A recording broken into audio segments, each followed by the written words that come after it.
नमस्कार दोस्तों, आप देख रहे हैं आपका अपना चैनल काल चक्र। और आज हम बात करने जा रहे हैं भारतीय सेना के एक ऐसे अमर वीर की जिनकी कहानी साहस, बलिदान और देशभक्ति की सबसे ऊंची मिसाल है। आज की इस विशेष प्रस्तुति में हम जानेंगे मेजर शैतान सिंह भाटी के जीवन की पूरी गाथा, जिन्होंने 1962 के भारत चीन युद्ध में अपने प्राणों की आहुति देकर इतिहास रच दिया। वीडियो को अंत तक जरूर देखिए, क्योंकि ये सिर्फ एक कहानी नहीं बल्कि देशभक्ति की सच्ची प्रेरणा है। मेजर शैतान सिंह का जन्म 1 दिसंबर 1924 को राजस्थान के जोधपुर जिले के बांसार गांव में हुआ था। उनके पिता लेफ्टिनेंट कर्नल हेम सिंह स्वयं भारतीय सेना में अधिकारी थे और बहादुरी के लिए सम्मानित भी हो चुके थे। देशभक्ति और अनुशासन उन्हें विरासत में मिला था और बचपन से ही उनके व्यक्तित्व में नेतृत्व की झलक दिखाई देती थी। वे पढ़ाई में अच्छे थे, खेल कूद में आगे रहते थे और हमेशा अपने साथियों की मदद के लिए तैयार रहते थे। युवावस्था में ही उन्होंने निश्चय कर लिया था कि वे अपने जीवन को देश सेवा के लिए समर्पित करेंगे। 1949 में उन्हें कुमाऊं रेजिमेंट में कमीशन प्राप्त हुआ और वे भारतीय सेना का हिस्सा बने। सेना में रहते हुए उन्होंने अपनी ईमानदारी, कर्तव्यनिष्ठा और सादगी से सभी का दिल जीत लिया। उनके अधीन सैनिक उन्हें सिर्फ एक अधिकारी नहीं बल्कि एक संरक्षक और मार्गदर्शक मानते थे। 1962 में भारत और चीन के बीच युद्ध की स्थिति उत्पन्न हो गई और लद्दाख का क्षेत्र सबसे संवेदनशील मोर्चा बन गया। लद्दाख का चुशूल सेक्टर अत्यंत दुर्गम, बर्फीला और ऊंचाई वाला इलाका था, जहां सांस लेना भी कठिन होता है।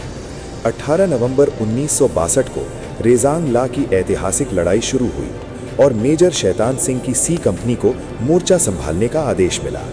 उनके पास लगभग 120 अहीर बहादुर जवान थे, जबकि सामने हजारों की संख्या में चीनी सैनिक आधुनिक हथियारों के साथ तैयार खड़े थे। संचार के साधन कमजोर थे, सहायता की संभावना लगभग ना के बराबर थी और मौसम भी बेहद प्रतिकूल था। फिर भी मेजर शैतान सिंह ने पीछे हटने से साफ इनकार कर दिया और अपने सैनिकों को अंतिम सांस तक लड़ने के लिए प्रेरित किया।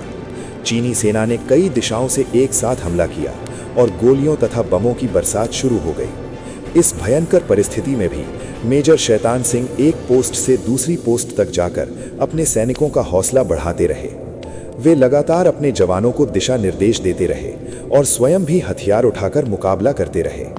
लड़ाई के दौरान वे गंभीर रूप से घायल हो गए, लेकिन उन्होंने मोर्चा छोड़ने से मना कर दिया।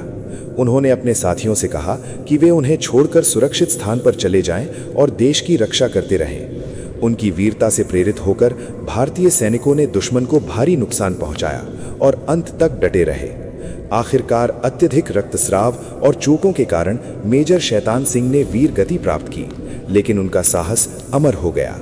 रेजांग ला की उस लड़ाई में 120 में से 114 भारतीय सैनिकों ने सर्वोच्च बलिदान दिया और दुश्मन को भारी क्षति पहुंचाई।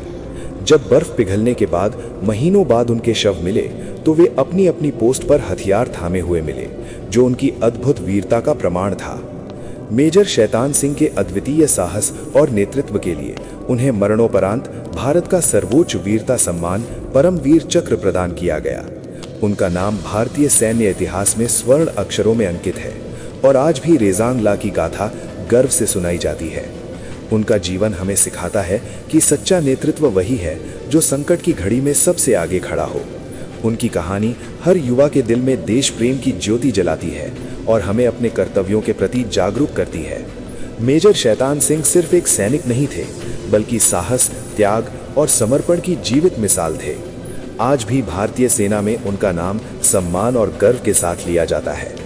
दोस्तों, मेजर शैतान सिंह की ये प्रेरणादायक जीवनी हमें सिखाती है कि देश के लिए किया गया बलिदान कभी व्यर्थ नहीं जाता। अगर आपको ये कहानी गर्व और प्रेरणा से भर गई हो तो वीडियो को लाइक करें और कमेंट में जय हिंद जरूर लिखें। ऐसी ही देशभक्ति से भरी सच्ची कहानियों के लिए हमारे चैनल को सब्सक्राइब करें और बेल आइकन दबाना न भूलें। मिलते हैं अगली वीडियो में एक और महान वीर की कहानी के साथ। तब तक के लिए जय हिंद, जय भारत।